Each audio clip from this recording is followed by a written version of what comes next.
이스타가 발급받기 용이합니다. 그렇다고 해서 이스타로 미국 가서 일을 하셔서는 절대 안 됩니다. 이것은 엄연한 이민법 위반이 되겠습니다. 안녕하세요. 국민이주 법률위원 이성경입니다. 드디어 미 정부가 삼성전자에 64억 달러 지원을 결정했습니다. 원화로 약 8조 8,640억여 원의 보조금입니다. 대만 기업인 TSMC는 66억 달러를 먼저 보조받았죠. 애초에 삼성은 20억에서 30억 정도 받을 것이라 예상하면서 불공평하다, 삼성이 호구 잡혔다, 여러 의견들이 분분했었죠. 외국에서 삼성 로고를 보며 한 번이라도 뿌듯한 적이 있으신 분들은 이를 많이 안타까워했는데요. 그래도 유사한 금액을 보조받게 돼서 다행이라 생각합니다. 하지만 삼성 입장에서는 그만큼 미국에 더 많은 투자를 해야 하는 명분이 생겨 부담스러운 면도 있으리라 예상됩니다. 보조금이 확정된 만큼 실행되기 전에 발빠르게 사업 준비를 하셔야 할 관련 기업들이 많을 거라 생각합니다. 물론 이미 미국 법인을 설립하셔서 미국 내에서 준비하고 계신 기업들도 계시지만 그렇지 않은 기업들도 많습니다. 지금도 늦지 않았습니다. 아직도 망설이는 기업들이 계시다면 이 영상을 빌어 발빠르게 움직이셔서 성공적인 미국 진출의 발판을 마련하시기 바랍니다. 삼성이 미국에 반도체 공장을 짓는다 하니 삼성전자, 삼성물산, 삼성중공업, 삼성 SDI, 삼성그룹 계열사들만 미국으로 나가는 게 아닐까 생각하시는 분들이 많으실 것 같아요. 물론 삼성전자의 공장은 삼성물산이 주축이 되어 짓게 되겠죠. 하지만 삼성그룹 안에서 모든 것을 해결할 수는 없습니다. 삼성전자의 반도체 공장을 구축하는데 발주처, 원도급사, 하도급 업체 등 피라미드 형식으로 관련 회사들이 아주 많습니다. 자재 수급이 한국에서 많이 이루어져서 삼성그룹의 계열사뿐만 아니라 관련된 많은 한국 기업들이 미국 시장에 진출하는 좋은 계기가 된 것 같습니다. 한국 기업들이 삼성전자에 미국 공장을 짓는데 참여하게 되었다면 진행사항은 어떻게 될까요? 먼저 법인이 활동하실 주에 법인 설립을 하셔야 합니다. 텍사스주의 경우 현재 법인 설립하는데 3에서 5일 정도 소요되고 있습니다. 법인 설립이 되고 나면 반드시 IRS, 즉 미 국세청에 EIN이라는 고용주 식별번호를 신청하셔야 합니다. 이게 발행되는데 한 달에서 한 달 반 정도 소요되고 있습니다. EIN까지 발급이 되고 나면 법인은 계좌 개설이나 기타 여러 활동이 가능하게 됩니다. 당연히 그 업체의 성격에 맞게 설립된 주와 시에서 요구하는 비즈니스 라이센스를 반드시 발급받으셔야 됩니다. 그렇지 않고 활동을 하시게 되면 페널티 대상이 될 수 있습니다.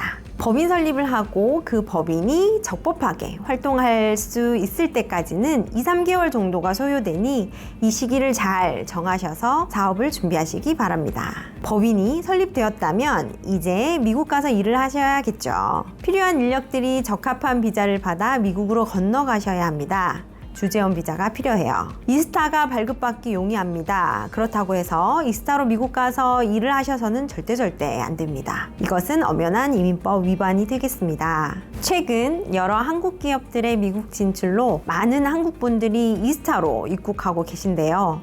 물론 이스타가 허용하는 출장 명목의 업무 처리는 괜찮습니다. 하지만 이스타로 3개월간 현장에 머물면서 미국 내 임금을 받으며 일하시는 것은 엄연한 이민법 위반이니 꼭 주의하십시오. 실제 사례를 좀 소개시켜 드릴게요. 한국 법인에서 미국 공사 현장으로 이분을 출장 보낸 거예요. 계약 스케줄 맞추기 위해 이스타로 들어가선 안 되는 걸 알고 있으면서도 어쩔 수 없지 라는 생각으로 들어가신 것 같아요. 3개월간 관련 일을 하시고 다시 한국으로 돌아오셨다가 며칠 뒤에 다시 미국 입국을 시도하셨는데요. CBP에서 즉 미국 관세국경보호청에서 입국 심사 과정에서 입국 거부를 당하셔서 한국으로 돌아오시게 됐습니다. 입국 거부를 당하시면 이스타는 유효기간이 남았다 하더라도 사용을 하실 수 없습니다.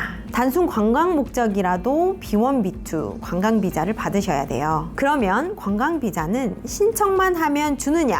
그것은 절대 아닙니다. 관광비자 인터뷰 때 입국 거부에 대한 심사를 다시 면밀히 하게 될 것이고요. 그분의 승인율은 굉장히 낮다고 보시면 됩니다. 저는 50% 이하로 보고 있습니다. 이렇게 입국 거부되시는 분들이 공통된 프로젝트나 회사명으로 발각된다면 그 회사도 정당하게 입국하시려는 분들이 계셔도 분명히 그분들에게 불이익이 있다고 볼 수 있겠습니다. 하나의 사례를 더 말씀드리자면 이분은 이스타가 정상 발급이 가능함에도 불구하고 B1 상용 비자를 받아 미국 입국을 하셨어요. 왜냐하면 프로젝트 관련된 출장이 길어져서였습니다. 반드시 사실대로 출장 목적에 대해 말씀하셔야 하는데 이런저런 주위에 떠도는 소문들로 부정확한 정보들에 의해 입국 심사 때 거짓말을 하시게 된 거죠. 입국 심사 때 대충 거짓으로 둘러대도 이 사람들은 모르겠지